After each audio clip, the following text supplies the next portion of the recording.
제 숲에 있습니다. 도스토옙스키의 미학, 아름다움이 세계를 구원할 것이다. 재밌겠죠, 그죠? 아름다움은 참 쉬운 말 같지만 정말 어려운 말입니다. 우리가 일상에서 어떤 사물을 보거나 사람을 보고 또 이 세계를 보고 삶의 풍경을 보고 아름답다라고 말하지만 말이 끝나자마자 뭔가 부족한 느낌을 주는 게 바로 이 아름다움이란 말이 아닐까 생각합니다. 이미 고대 철학부터 플라톤의 향연부터 이 아름다움은 철학의 주제였죠, 그죠? 도스토옙스키는 60년대 초반 작가 일기에서 이 예술에 대한 이야기를 하는데요. 이것이 백치의 아름다움이 세계를 구원할 것이다 라고 하는 이 문구로 확장되는 계기가 됩니다. 예술에 대하여 도스토옙스키는 이렇게 말합니다. 사람들은 아름다움을 어떤 조건에 의하여 받아들이는 것이 아니라 그것이 아름답기 때문에 받아들이고, 그래서 공리주의자들과 같이 그 아름다움으로 무엇을 살 수 있으며 그 아름다움이 인간의 삶에 어떤 유용성을 갖고 오는가, 이렇게 물어서는 안 된다는 거예요. 아름다움은 자체로 고결한 것이요, 정신의 숭고함을 일깨우며 삶의 힘으로서 작용한다는 거예요. 그래서 아름다움은 유용성 이상의 유용성을 갖고 있으며 심지어 존재의 궁극적 목표가 됩니다. 이렇게 서술하는데요. 헤겔 냄새가 벌써 나죠, 그죠? 헤겔이 정신현상학에서 이미 예술을 종교와 더불어서 절대정신의 자리에 놓고 있는데 존재의 궁극적 목표라고 도스토옙스키는 서술하고 있다라. 여기에서 어떤 열쇠가 있는 거예요, 여러분. 좋아요 잊지 마시고요. 애청하시는 분들 가운데 여건이 되시는 분은 사막의 철학을 위하여 꼭 예도TV를 후원해 주시면 감사하겠습니다. 도스토옙스키는 무엇을 아름답다라고 했을까? 그에게 절대적으로 아름답다라고 하는 건 뭘까 도대체? 이것은 도스토옙스키의 백치를 이해하는 데에 중요한 열쇠가 될 뿐만 아니라 니체의 반그리스도를 이해하는 데도 상당히 중요한 논점을 제시한다라고 하는 것. 오늘의 강의는 니체까지도 연결되어 있습니다. 그러니까 도스토옙스키가 쓰는 아름다움은 어떤 사랑에서 나타나는 에로스적 아름다움에 그치는 게 절대 아니라고 합니다. 백치의 나스타시아 필리보브나에게서 나타나는 정말 말할 수 없는 그러한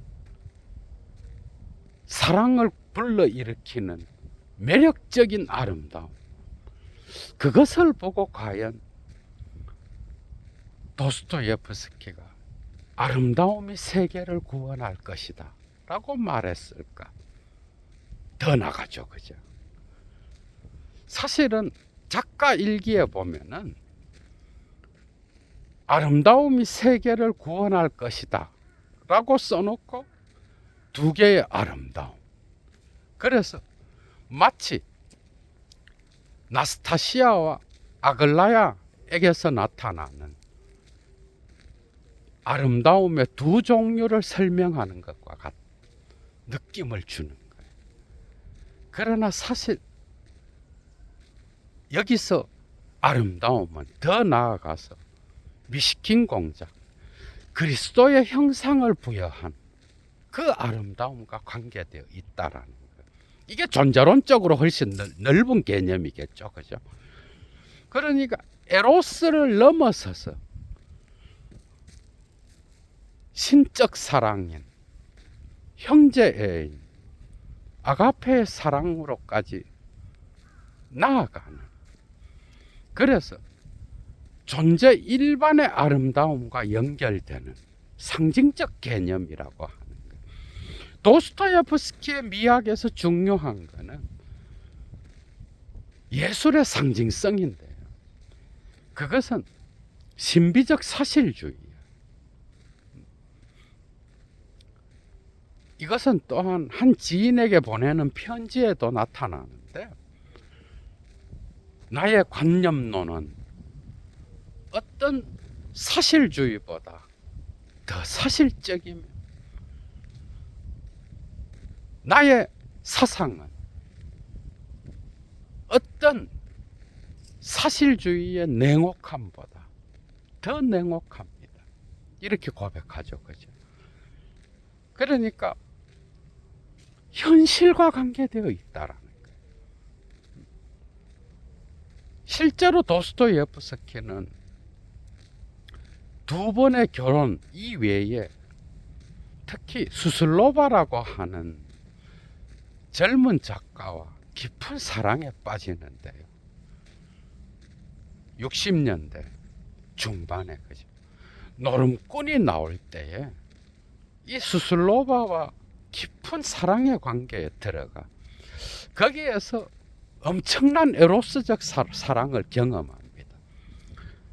그래서 노름꾼을 쓰는 데에 아주 중요한 역할을 한 게 수슬로바. 그리고 도박과 사랑의 파토스를 함께 연결해서 운명에 저항하는 어떤 그런 상징으로 사용하고 있죠, 그죠? 그런데 사실 도스토예프스키가 아름답다라고 하는 것은 이 수슬로바의 실제 에로스적 사랑에서 백치의 나스타시아에게로 옮겨간 그 에로스적 파토스만을 의미하는 게 아니에요. 나스타시아의 아름다움이 세계를 구원할 것이다가 아닌 거예요. 여기서 절대적으로 아름답다라고 하는 것은 도스토예프스키가 유형 생활에서 만났던, 복음서를 읽다가 만났던 그리스도의 형상이에요. 그것이 러시아 대지를 보면서 만들어내는 신비주의와 또 연결되어 있는 거예요. 그래서 미시킨 공작에서 나타나는 절대적으로 아름답다라고 하는 거예요. 그 인물이 갖고 있는 꿈과 이상과 다양한 상징들에서 나타나는 그것을 의미하겠죠, 그죠? 이 안에는 나스타시아에게서 나타나는 에로스적 아름다움과 아글라야에게서 나타나는 변덕스럽지만 순수한 아름다움, 이런 것들이 포함되어 있는 거예요. 그러니까 에로스적 사랑과 신적 사랑이 완전히 분리되어 있는 게 아니라 뒤섞여 있어서 그 안에서 어떤 미학적 분별을 우리가 해내야 되는 거예요. 이런 것들이 어떤 미묘한 기쁨을 주기도 하죠. 그죠? 우리에게. 그래서 절대적으로 아름다운 인물을 그리기 위하여 도스토예프스키는 정말 어려움에 봉착한 거예요. 백치가 쓰여질 때 67년 1867년 가을부터 그죠? 구상을 하는데 12월에 그 구상을 다 버려버려. 그리고 다시 또 구상하고, 그리고 68년 계속 이것이 러시아 통보에 연재되면서도 미시킨 공작에 대한 절대적으로 아름답다라고 하는 것은 희미한 상태로 남아있어요. 그 다음 해에 67년, 68년, 69년 1월까지 그죠? 이 작품이 끝날 때까지도 미시킨 공작의 아름다움은 뭔가 작가를 만족시키지 못하는 거예요. 그런 정도로 백치의 주인공의 그 아름다움에 대한 개념은 작가에게 뭔가를 여운을 남기는 그런 것으로 나타났다라고 하는 거예요. 그런 정도로 아름다움은 어려운 거예요. 특히 작가는 어떤 야심을 갖고 있었는가 하면 문학 세계에서 서구 가장 아름다운 인물은 세르반테스의 돈키호테였으며, 그 이후에 영국의 디킨스의 픽위기였으며, 또 러시아의 푸시킨의 가난한 기사였고, 그리고 장발장이었다.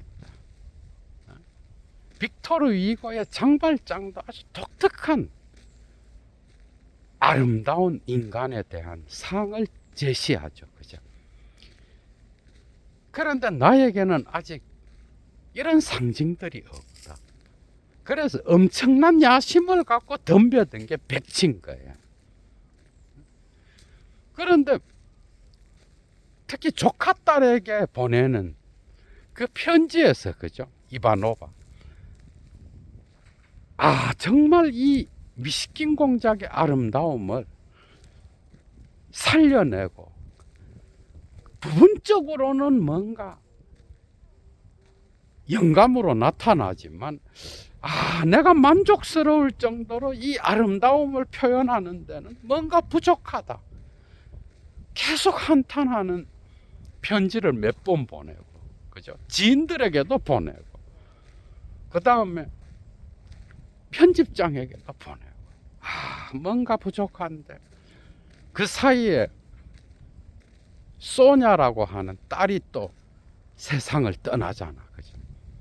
그 과정에서 나온 게 바로 절대적으로 아름다운 인간, 미시킨 공작이 주인공인 백치라는 작품인 거예요, 여러분. 그런데 뭔가 이상하죠, 그죠? 왜 이 백치가 절대적으로 아름다운 인간일까? 도스토예프스키는 도대체 이런 영감을 어디서 받았을까?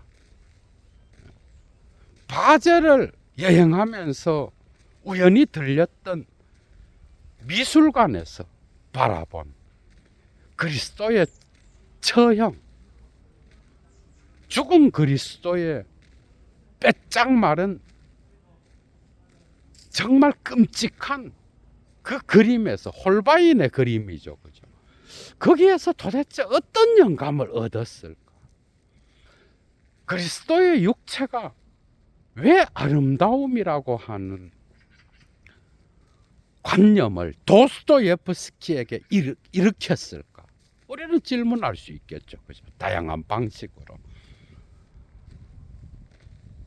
왜 이것이 아름다운 것일까? 그래서 많은 생각을 한 거예요. 어떤 방식으로 그리스도를 표현할 수 있을까? 예술은 이 아름다움에 접근할 수는 있지만 특히 성스러움과의 관계, 그리스도는 성자로 들어가잖아, 그죠? 성스러움과 아름다움의 관계, 그건 도대체 뭘까? 성스럽다라고 하는 것은 보통 선함과 진리와 연결되는데, 아름답다라는 개념으로 성스러움을 풀어낸다면 어떤 방식으로 나타날까? 정말 어렵죠, 그죠? 그러니까 접근할 수는 있어도 성스러움 자체는 예술의 주제가 아닌 거예요. 도스토옙스키가 말하는 것처럼. 그러나 그것을 예술의 형식으로 표현하는 시도는 많았지만은 성스러움 자체가 표현되려면 도스토옙스키는 작가로서 성자가 돼야 되는 거예요. 그 등장인물이 돼야 되는 거예요. 이게 작가의 어려움인 거예요. 예술가의 어려움인 거예요. 그 등장인물이 돼봐야 되는데 그 성자가 되기는 너무도 자기 자신의 모습이, 그죠? 뭔가 자신감이 없었겠지. 그래서 계속 고민을 한 거예요. 어떤 방식으로 미식긴 공작을 그려야 그리스도에 대한 미학적 형상에 접근할 수 있을까? 요한복음 자체도 도스토옙스키는 홀바인의 그림을 보고 나서 로고스의 현년 자체를 미학적 현년으로 본 거예요. 미학적 현년, 이것은 모든 역사적 시간을 하나의 순간으로 압축할 수 있는 그런 상징의 힘으로 만들 수 있는 거예요. 이게 정말 장점인 거예요. 그리스도를 미학적 형상으로 그린다라고 하는 거. 엄청나게 긴 시간 동안 도스토옙스키를 괴롭혔던 게 바로 이 주제인 거예요. 어떻게 그려야 될까? 정말 예리한 지성을 가진 자로 그려야 될까?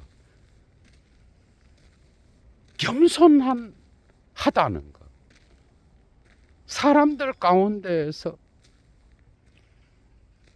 복음서에 나타나는 그리스도를 어떤 방식으로 그려야 설득력이 있을까? 그래서 이런저런 방식으로 이 등장인물에 대한 묘사를 뜯어 고치고 작품이 끝날 때까지도 고치고, 끝나고 나서도 뭔가 실패했다, 나는 이 작품에 했던 게 바로 백치인 거예요. 그래서 결국 도스토옙스키는 미식킨 공작을 백치와 같이 만들기로 작정한 거예요. 여기서 백치는 거죠. 이 작품이 참 어렵습니다, 이해하기가. 여기서 백치는 두 세계를 이해해야 되는 거예요. 미식킨 공작이라는 인물이 있고, 그 다음에 그 주변에서 같이 상징계의 질서를 이끌어가는 인물들이 있죠, 그죠? 로고진, 아글라야, 그 다음에 카짜, 나스타시아, 예판친 장군, 다양한 인물들이 그 주변을 구성하고 있잖아, 그죠? 그래서 이 공작, 미식긴 공작 주변에서 나타나는 상징계의 힘은 낙강적으로 그 기표들을 움직이는 강력한 힘은 돈이야. 돈의 힘이 모든 등장인물들의 친구 관계와 사랑의 관계를 결정하는 거예요. 재미있죠, 그죠? 결정하고 결국 돈이 아름다움을 살 수 있다라는 생각을 가지는 거예요. 그 관계 안에서 복잡하게 뒤엉켜 있지만은 그 배후에 실제 중에 실제로 나타나는 게 바로 돈의 힘인 거예요.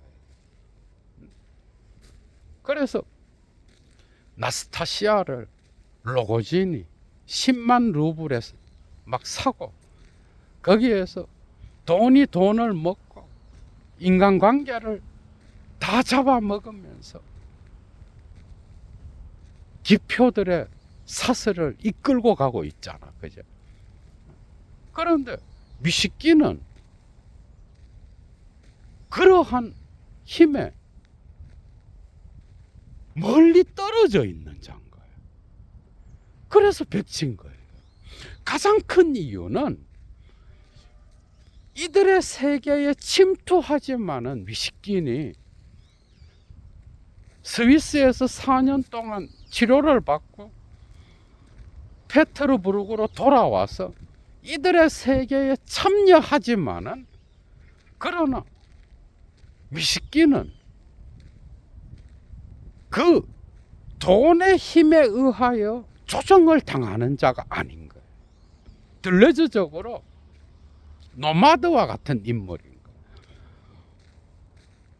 자본주의의 욕망 기계로부터 그것이 어떤 방식으로 작동하는지를 보고 그걸로부터 벗어난 자인 거예요. 이데올로기적 환상에 유일하게 빠지지 않은 자가 미식긴인 거죠. 그죠? 그래서 어느 날 미식긴이 나타났는데 다른 등장인물들이 뭐 이런 바보 같은 인간이 있어. 삶의 세계, 생활 세계를 전혀 이해하지 못하고 딴 생각을 하고 그리고 거기에 자기들의 세계에 들어왔으면 거기에 맞추어서 적응하려고 하는 게 아니라 오히려 그들이 빠져있는 물신의 세계에 불편함을 주고 또 괴롭히고 고통을 주는 그런 인물로 나타나는 거예요. 그러니까 미식긴의 세계가 있고 그 다음에 로고진이나 나스타시아나 아글라야나 예반친 장군이나 카짜의 세계가 있다. 그래서 여기에 침투했을 때 이들은 불편함을 느끼는 거죠. 그죠? 이 거리의 파토스가 바로 백치를 만들어내는 거예요. 거기에는 그리스도의 형상이 있기는 하죠. 그죠? 그런데 사실은 미식긴이 갖고 있는 아름다움은 겸손의 힘, 그 다음에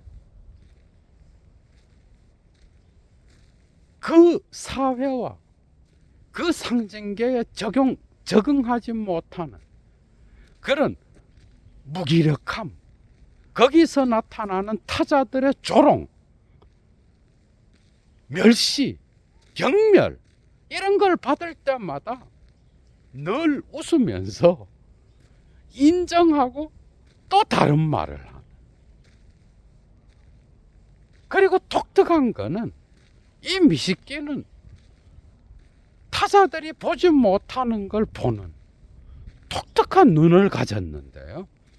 그 눈이 바로 미식긴 공작의 아름다움을 결정하는 거예요. 그래서 뭔가 낯선 거예요. 그래서 니체가 그러잖아요.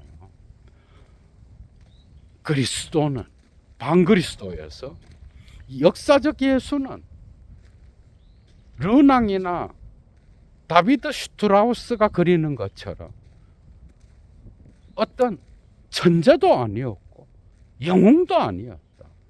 에른스트 르낭이 그렇게 그리잖아. 오히려 도스토예프스키의 백치였다.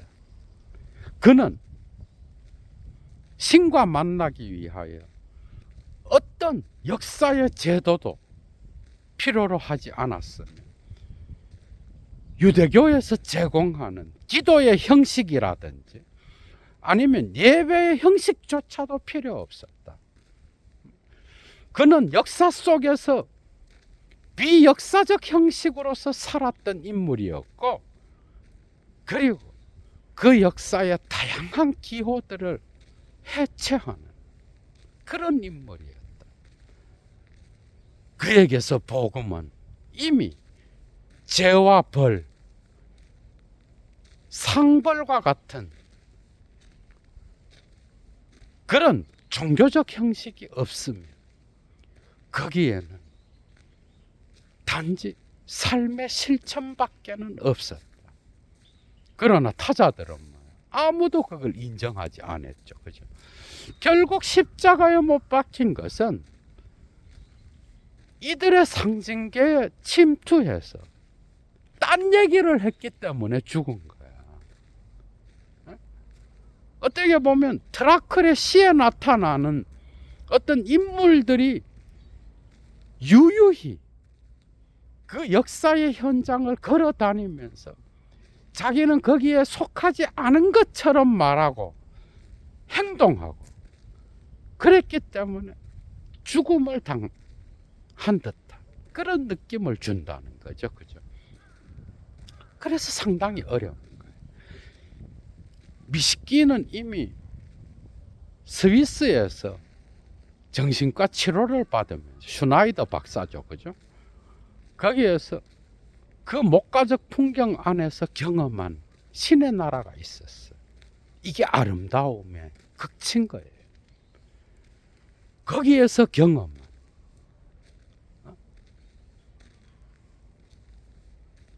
정말 아름다운 장면이 나타나잖아. 이건 이미 이 백치에서는 과거의 사건으로서 나타나지만 절대적으로 아름답다라는 것은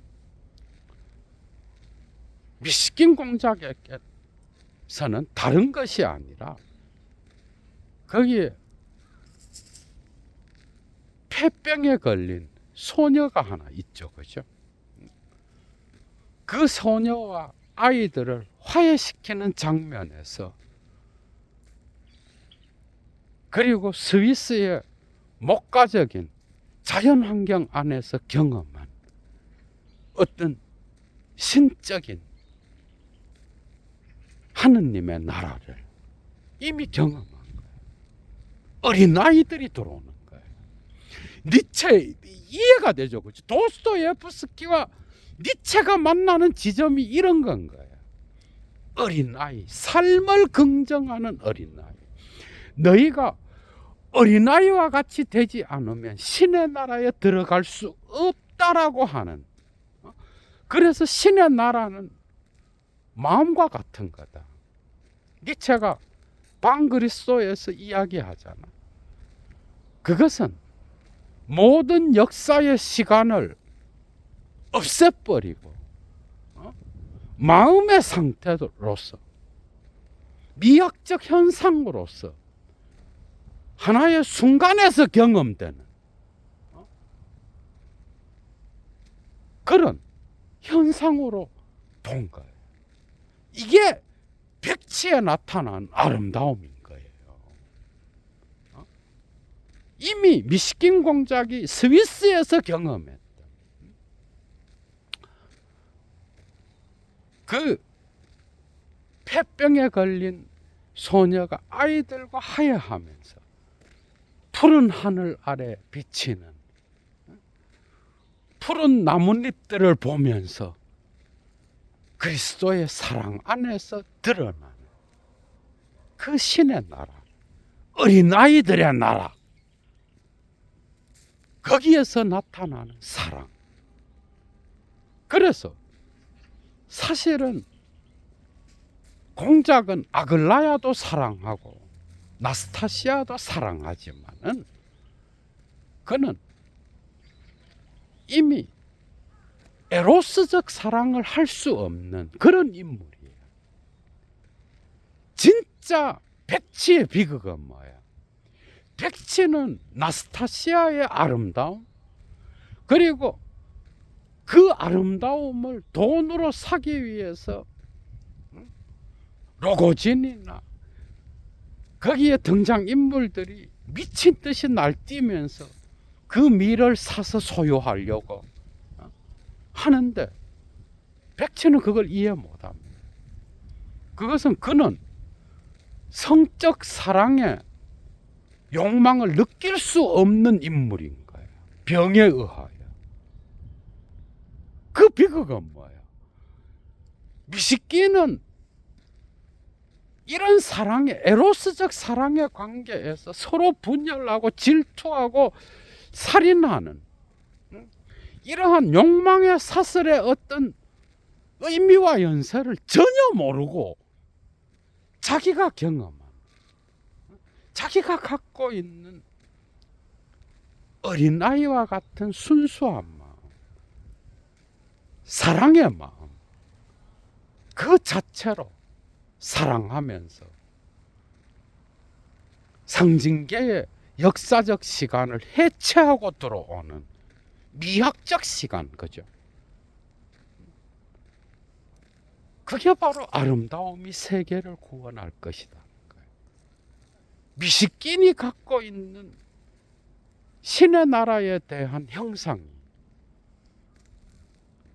페테르부르크에 돌아와서 다른 등장인물들이 물신에 빠져서 아름다움을 사고 팔고 거기로부터 나타나는 소유욕에 의하여 그 아름다움을 살해하는 마조키즘적이고 사디즘적인 그러한 에로스의 힘을 의미하는 게 아니라 거기에서 나타나는 미식긴과 다른 등장인물들의 괴리가 바로 백치란 단어를 만들어낸 거예요, 여러분. 그래서 백치는 이들의 세계에 침투하지만은 상당히 고통스러워해.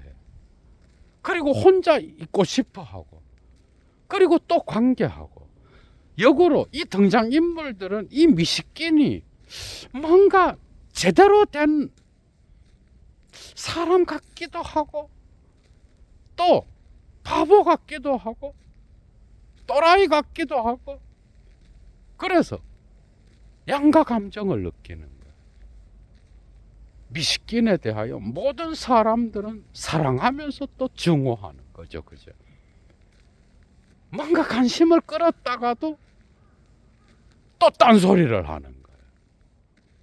그래서 자기들의 세계에 맞지 않는 장가예요. 소외된 장가예요. 이방인인 거예요.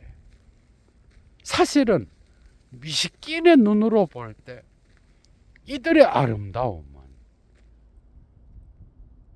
사람들을 서로 소외시키고 갈등하게 하며 질투를 일으켜서 살해에 이르게 하는 그런 것을 정확하게 보고 있는 거예요. 미식긴의 눈과 이들의 눈은 다른 거예요. 그래서 나스타시아가 뭐예요? 구원받기 위하여 미식긴에게 호감을 갖잖아, 그죠? 독특한 장면이 있는 거예요. 어디에선가 본 것 같아. 나스타시아의 사진을 보면서 미식기는 어디에선가 봤는데 실제로 만났을 때도 나스타시아는 우리 어디선가 본 적이 있지 않나요? 이렇게 질문하잖아. 그죠? 이것은 뭐야? 이미 역사의 현실 속에서 나타나는 그 아름다움 이전에 미식긴이 갖고 있었던 에로스의 아름다움 넘어서의 또 다른 아름다움의 세계에서 로고스로서의 그리스도의 현현에서 나타나는 아름다움 자체를 긍정하는 그런 신의 나라에서 이미 우리는 만났던 것이 아니겠는가. 이런 것들을 시사하죠. 그죠? 그래서 이런 것들을 이해해야 백치의 확실한 의미가 드러나. 일단은 물신에 의해서 돌아가는 그 세계에서 미식기는 바본 거죠. 그죠? 그들이 아름답다라고 생각하는 그 개념을 이해하지 못하는 거예요. 그래서 아글라야도 사랑하고 나스타시아도 사랑하고 다 사랑하지만은 결국 이 아름다움은 세계를 구원하지 못하는 거예요. 여기서 참 결국은 로고진의 손에 죽죠. 그죠? 결국 에로스도 죽고 역사적 시간으로서 보면은 미식긴의 그 아가페적 사랑도 죽는 거예요. 어떻게 보면 그리스도가 십자가에 달려 죽은 것처럼 복음 역시도 십자가에 달려 죽었다 그러잖아. 그런데 니체의 그 반그리스도에 나타나는 그 의미는 그 뜻이 아니에요. 정말 깊은 의미가 있는 거예요. 이 백치로부터 엄청난 영향을 받은 거예요. 그 작품에서 처음에 니체의 노트를 편집해서 책으로 내잖아. 그죠? 그때 이 백치라는 말은 빼자. 그리스도를 백치로, 예수를 백치로 표현한 이 부분은 빼자 그럴 정도로 그것이 발에 걸려 넘어지는 어떤 돌과 같은 거였는데 그것은 도스토예프스키로부터 영향을 받은 거예요. 미학적으로 볼 때 그것이 이해되는 거예요. 이러한 영성은 실제로 동방종교에서 나타나죠. 그죠? 동방종교에서 자연과 인간과 이 세계와 모든 존재자들이 신의 영에 의하여 하나가 된다라고 하는 그 상징주의는 매우 중요합니다. 사랑에 의하여. 그리스도가 로고스를 통하여 현현되고 그리고 그 현현이 역사 속에서 제자들과 더불어 타자들과 만날 때 그것을 아름다움의 현현으로 해석할 수 있다라고 하는 거예요. 이것이 들어있는 거예요. 홀바인의 그림과 같이. 그죠? 그 그림을 보고 대화하잖아. 거기에서 이폴리트랑 미식기인이. 그죠? 결국 그 그림에서는 뭐예요? 그리스도가 죽은 거예요. 그리스도가 죽었으니까 그건 마치 냉철한 자연의 법칙에 의하여 그리스도의 신성이 삼켜져 버린 듯한, 자연에 의하여 죽임당한 듯한 느낌을 주는 거예요. 그래서 이폴리트가 그 얘기를 하는 거예요. 그러나 이러한 모든 것에 저항하는 미식킨의 그 사랑의 아름다움, 그것은 결국 무기력하게 끝나죠. 그죠? 구원하기는커녕. 그러나 에로스적 사랑에 빠져서 물신을 갖고 아름다움을 살려고 하는 그 모든 의미와 연세를 다 해체하면서 나타나는 거예요. 과정이 중요하다는 거예요. 그 아름다움이 정점에 이르러서 모든 것들을 다 해결하고 슈퍼맨과 같이 그렇게 마지막 때에 헤겔의 절대 지혜서와 같이 그 아름다움이 완전한 지혜에 이르러 완성되는 이런 게 아니라 홀바인의 그림에서와 같이 절대적으로 아름다운 것이 죽어버리는 거예요. 거기에서 엄청난 충격이 있는 거예요. 그리고 에로스의 아름다움도 죽고 미식긴 공작의 아름다움도 죽어버리는 거예요. 마지막에는 거기에서 나타나는 것은 홀바인의 그림과 같이 그리스도의 형상, 절대적으로 아름답다는 것은 무엇인지를 더 강하게 다양한 방식으로 사유할 수 있는 계기를 제공해 준다라고 하는 거예요. 그래서 백치의 형상은 절대적으로 아름답다라고 하는 그 형상은 도스토예프스키가 작품을 끝내고 나서도 희미한 상태로 남아 있었다라고 하는 많은 것을 생각해 보죠. 그죠? 마지막입니다. 안티크리스트를 읽을 때 조금 더 많은 부분을 이해할 수 있지 않을까 생각합니다. 여러분들, 니체는 반그리스도였어. 도스토예프스키의 영향을 받고 그리스도의 현년을 미학적으로 표현하는 부분들이 많죠. 그죠? 신의 나라, 하느님의 나라, 그것은 결국 마음의 상태다. 거기에는 보상도 없고, 그리고 역사의 위에 있는 신의 나라, 죽은 뒤에 오는 그러한 신의 나라, 그런 건 없다. 그것은 지금 여기에서 그리스도의 정신을 실천할 때 나타나는 마음의 상태다. 거기에는 죄도 없고 벌도 없다. 미학적 현상이죠. 그죠? 그대로 이해되는 거야. 그것은 지금 이 순간 내가 그리스도가 살았던 대로, 예수가 살았던 대로 삶을 실천할 때 나타나는 삶의 힘이다. 그래서 니체는 반그리스도에서 예수를 도스토예프스키의 백치에 비유하고 있다라고 하는 것. 신앙이라고 하는 것은